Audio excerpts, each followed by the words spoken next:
folks, for another video here on this. It's after midnight now. Um, this early Friday morning, I guess you could say. And, well, earlier in the week, we got some pretty bad news. In fact, there's been a lot of bad news this week when it pertains to losing, celebrities, people. It's just been a rough week when it comes to that. And the other day, as I was scrolling down through Facebook, I saw that original Metal Church drummer. Well, as far as, making studio albums goes, the original Metal Church drummer, Kirk Arrington, passed away at the age of 61. It sounds like it's health related, which is unfortunate. And, Kirk Arrington was a very underrated drummer, somebody that never gets mentioned. He did some really good drum work early on. He joined Metal Church, I think around 1982. Before that, there was a couple of Metal Church demos, Red Skies and Hitman, which had two different drummers on them. And Kirk came in on the Four Hymns demo, which came out in 82. Then there was a demo in 83 just called Demos. And obviously the debut album, Metal Church. This one right here, which is iconic when it comes to heavy metal, power metal, American power metal. Some people would call this maybe early thrash metal. It's like a combination of power metal and thrash metal. You know, it's always very hard to categorize Metal Church. I just call it freaking heavy metal because that's what Metal Church was. Hence to why they were called Metal Church. Either or, this is an excellent debut. I mean, what more could be said? Merciless Onslaught, Beyond the Black, the title track, Metal Church, In the Blood, Battalions, the cover of Highway Star, Hitman, Gods of Wrath. It's a freaking excellent album. Excellent debut album. And that came out in 1984. However, it was released on Elektra when they got signed to Elektra in 1985. So, up next, another legendary album. I mean, these first two albums are untouchable in my opinion. You got The Dark. What a legendary album. And also, I should mention too, this features the late David Wayne, both of these albums, obviously, who also, unfortunately, passed away several years ago now. Unfortunate, man. What a great vocalist he was. Ton of bricks. I mean, Start the Fire. You got Psycho. I mean, Over My Dead Body. Watch the Children Pray. Burial at Sea. I mean, so many excellent tracks on this freaking album. The Dark, such an iconic album, man. So then David Wayne would leave. Kirk Vanderhoof actually stepped out of the band too for a bit, but still wrote for the band and co-produced the band, which is weird. So then they got, I think they got John Marshall on guitars, and they put out Blessing in Disguise, and they got Mike Howe on vocals from Heretic. And what a great album. And unfortunately, we lost Mike Howe back in 2021. Unfortunately, and I did a whole stream dedicated to Mike Howe at the time. Just an unfortunate loss since, considering he had just come back to Metal Church too a few years prior, Either way, this is a good album. A little more progressive probably on this album. You still got the heaviness, you still got the speed. But yeah, man, the songwriting on here is just absolutely phenomenal. Would be the last one on Elektra Records, produced by Terry Date. So then they went over to Sony Records and put this out. The Human Factor, very weird album cover, but an underrated album. This is a damn good Metal Church album. Date with Poverty. They actually did a video for Date with Poverty, which is really cool. You got In Mourning, In Due Time, Flee from Reality, a good speed metal track. You know, Agent Green, Fight Song. I mean, this is an underrated album, man. The Human Factor. I did have it on CD. I need to get it on CD again. But I still do have it on cassette tape. Actually, I found this used not too long ago. Or maybe it's been longer than I think. I had another copy of The Human Factor on cassette tape when I was in high school, too. So, anyways, moving on. So, Hanging in the Balance would be the next album from 1993, which is a very bizarre album. It's got a weird album cover. But the music on the inside is freaking great. It's a great Metal Church album. I think Hanging in the Balance is even more progressive in spots, you know. But yeah, it's an excellent album too. It's one I definitely need to get. It's one I don't have in my collection. I have it burned on CD somewhere, but I don't actually own it. You know, like a physical copy, that is. So then, you know, Metal Church went away for about 6 to 7 years and would reemerge with the original lineup, minus Craig Wells. John Marshall was still in the band. So then they put out this album, Masterpiece, with David Wayne back in the band. And Kirk Vanderhoof back in the band too. I bought this around the time when it first came out because I was kind of excited. I'm like, oh, new Metal Church. It's been a while. So I did get it.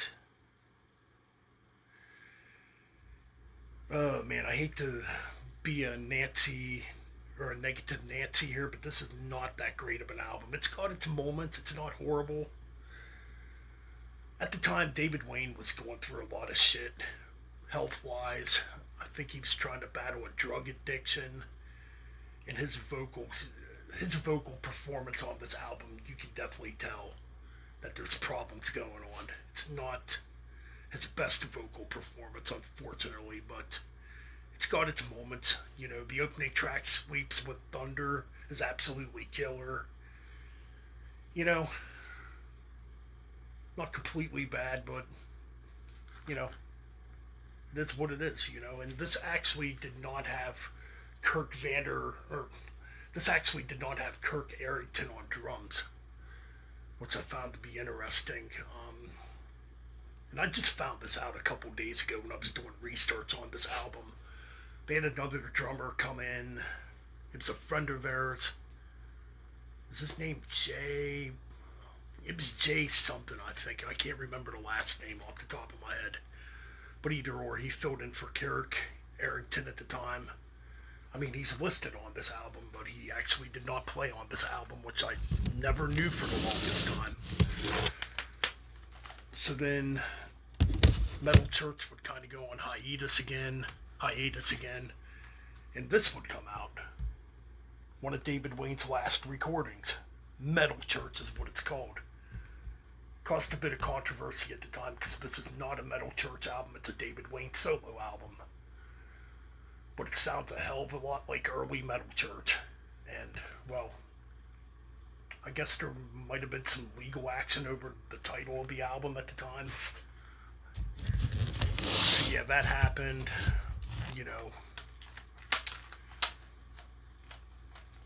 And there was a couple Reverend albums too that came out like early on, and I believe there was like one more Reverend EP that came out. Unfortunately, then David Wayne ended up passing away, which absolutely stinks.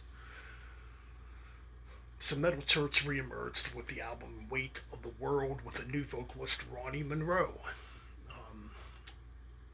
It's one I don't own. It's a good album, though. It's a pretty damn good album. You know, this would be Kirk Arrington's final album with the band. You know. So yeah, I mean, really good album. You know, it sounds like classic Metal Church. I'd say Ronnie Monroe's vocals are more into David Wayne style. You know, with his own twist, obviously, but yeah, pretty good. Still sounds like traditional Metal Church. So that came out in 2004. Then in 2006, A Light in the Dark came out. I used to have that on CD. I no longer have it. I I need to get these again. So again, a continuation of, Metal Church just keeping traditional heavy metal alive. A really good album. They did a remake of Watch the Children Pray. I think I still like the original better. I mean, they did it to dedicate it to David Wayne, which was cool and all. So that was 2006 and 2008. They came out with This Present Wasteland.